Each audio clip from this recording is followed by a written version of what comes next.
Salut la famille, ici Manito. Aujourd'hui, nous allons voir comment trouver le host de son réseau. Tout d'abord, j'aimerais que vous preniez note de ceci. Pour cette vidéo, je vais utiliser Subdomain Finder. Donc, vous pouvez trouver ça sur Play Store. Donc, vous pouvez taper Subdomain, c'est ça, Subdomain Finder. Vous téléchargez directement. Moi, je vais ouvrir. À ce niveau, c'est très simple. Vous allez juste coller le nom de votre domaine ici. Bon, j'ai choisi un site de hacking. Vous pouvez lancer sur Google, vous allez voir si vous voulez débuter en hacking. C'est un site aussi très intéressant. Vous tapez juste là, vous allez voir les sous-domaines. Donc, vous pouvez maintenant prendre les sous-domaines, vous tester avec ServerCheck. À ce niveau, vous allez mettre peut-être comme MVC avec Google. Vous tapez juste Entrée. Ça va envoyer les requêtes ICMP. Donc, si je tape là sur ça, vous allez voir, ça envoie les requêtes ICMP. Il y a aussi Ping qui fait ça dans Thermus. Donc, je vais clean pour arrêter les requêtes. Il y a un monsieur qui m'a demandé comment on fait pour avoir la connexion avec ServerCheck. ServerCheck, ça envoie juste les requêtes ICMP. Les requêtes ICMP, c'est pour vérifier si on peut avoir une connexion entre notre appareil, que ce soit ordinateur, téléphone et le serveur en question. Donc, ça quoi. Et l'autre, la machine à distance en question, il veut dire. Donc, pas juste les serveurs. Donc, même une machine à distance, vous faites la requête ICMP pour voir si vous pouvez interagir. Si vous voulez beaucoup plus d'informations, je vous recommande à voir comment héberger son site web sur Android, non, avec le serveur Apache. Donc, ça va vous édifier un peu sur certaines choses. Si vous voulez installer Thermus, vous prenez un navigateur de votre choix, vous tapez F-Droid. Ensuite, vous accédez au site fdroid.org. Vous allez télécharger F-Droid et l'installer. Ensuite, vous allez juste lancer F-Droid. Et dans la barre de recherche, vous allez taper, donc vous allez taper sur la loupe. La barre de recherche, vous tapez juste Thermus, c'est tout. Donc vous tapez Thermus là. Donc, vous allez scroller légèrement et vous allez sélectionner Thermus émulateur. Moi j'ai déjà installé. Donc c'est ça. Vous voyez là avec Thermus, c'est toujours la même chose. Donc pour vérifier la connexion, vous allez tout taper ping. Actuellement, je vais pinguer mon serveur, donc je vais pinguer 0.0.1. Vous voyez là, ce qui est bien avec ping, vous pouvez mettre le nombre de requêtes que vous voulez. Comme actuellement, c'est en train de faire 106 là. Donc je vais taper CTRL-C pour arrêter. Avec ça, je peux déterminer très facilement le nombre de requêtes. Donc ping-c. Vous mettez le nombre de requêtes, peut-être 3. Et vous mettez l'adresse IP. Donc 127.0.0.1. Vous tapez juste Entrée. Vous voyez là, ça va envoyer 3 requêtes et s'arrêter. Vous voyez comment c'est puissant. Donc je vais vous montrer aussi directement le site que j'ai mis sur place. Donc lorsque vous tapez là, vous mettez 2 points. Mettez 80-80. Donc Apache utilisé par défaut le port 80-80. Okay, vous allez taper comme ça. Vous allez voir le site qui est mis par défaut.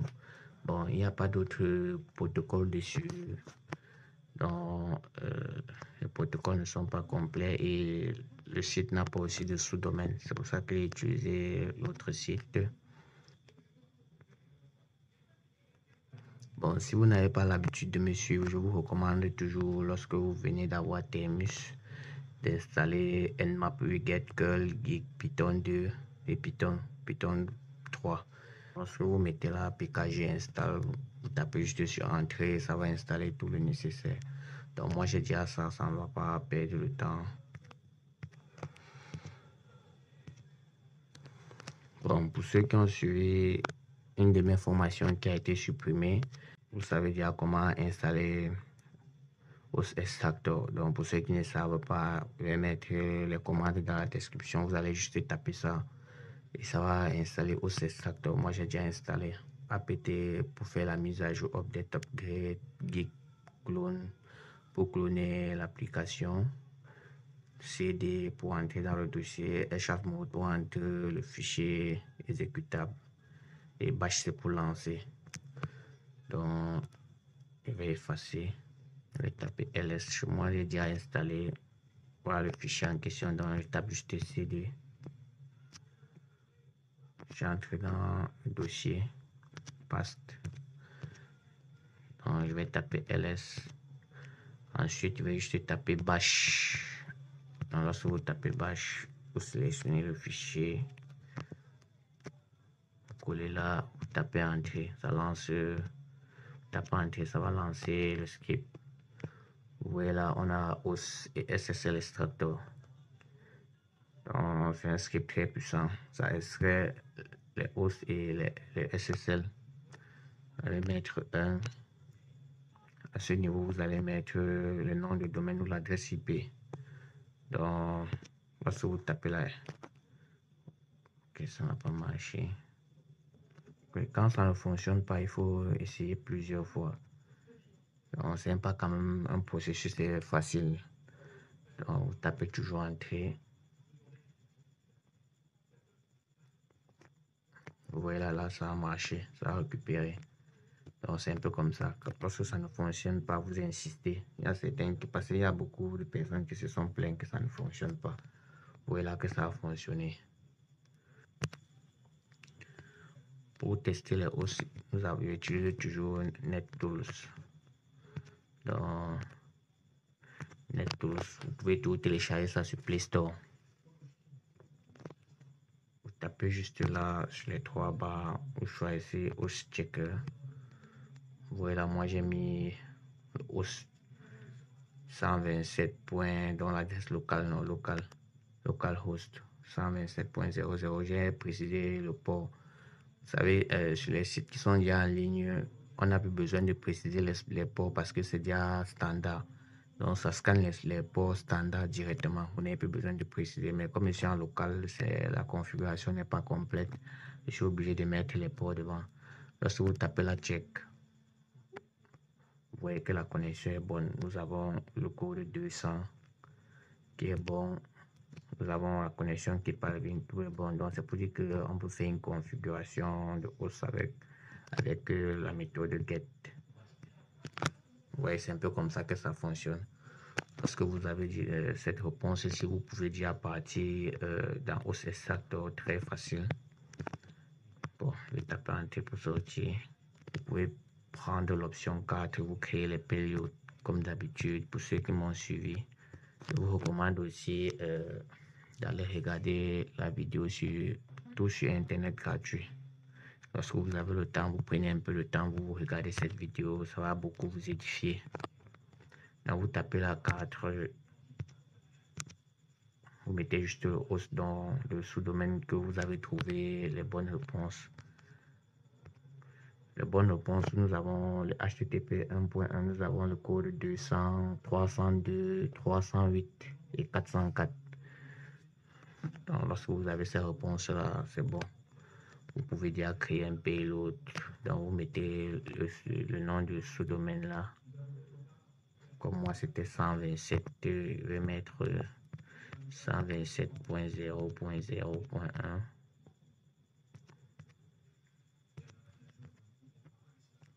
Tapez entrée. On a plusieurs payloads. Donc, je vais juste sélectionner ceux qui utilisent la méthode get. Donc là, vous pouvez sélectionner comme ça. Vous copiez, vous utilisez le VPN qui vous intéresse. Donc tout dépend de vous. Moi, je peux prendre Anonitune qui est beaucoup plus explicite. Vous partez là dans Setting. Vous pouvez prendre TCP. Là, vous prenez HTTP. Voilà. Vous prenez HTTP. Le protocole TCP n'est pas configuré sur mon serveur. Vous mettez la 8080.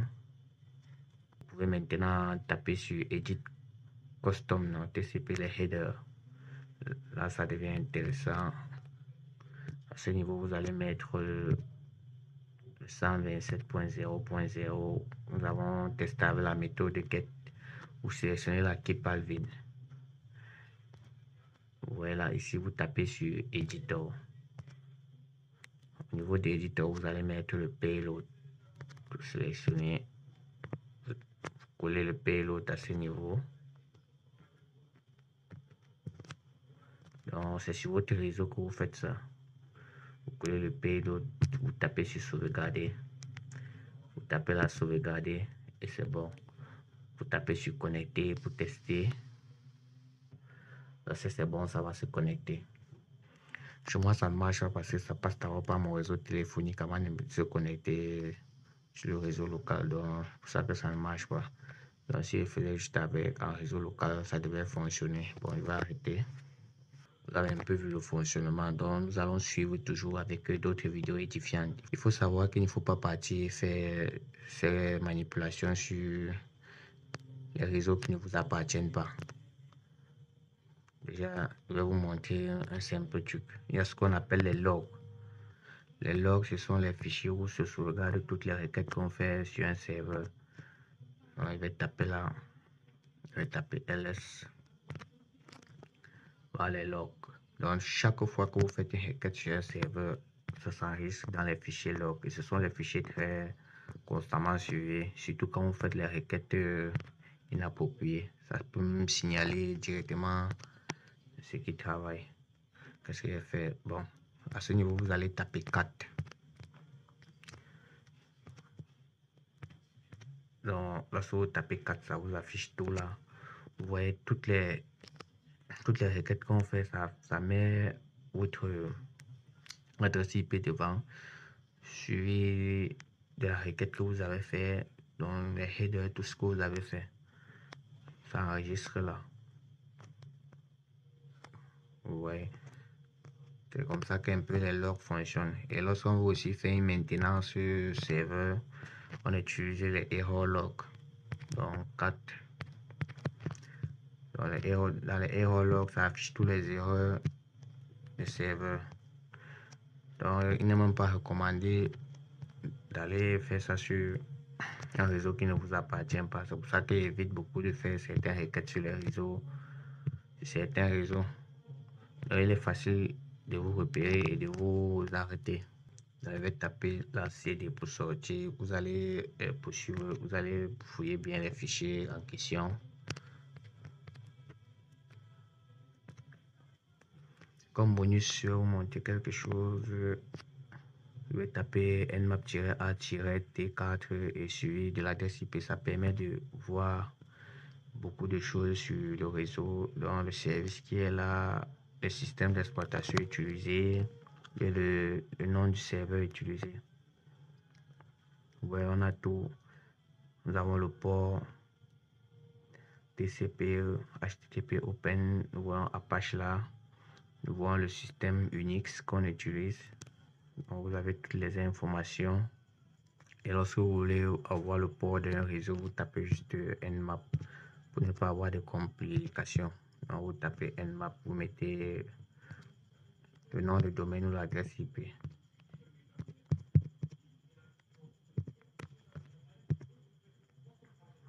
Vous voyez là, on a le port 8080 qui est ouvert. Bon, je n'ai pas voulu faire une très longue vidéo. Je vais faire les courtes vidéos au fur et à mesure pour édifier plus, parce que les longues vidéos sont un peu difficiles à visionner. Donc, je vais faire les petites vidéos au fur et à mesure avec les scripts qui permettent toujours de scanner le réseau. Donc, je vous demande de rester à l'écoute, de vous abonner et de suivre. Donc, c'est une playlist qui sera continuellement actualisée. Ok, à la prochaine.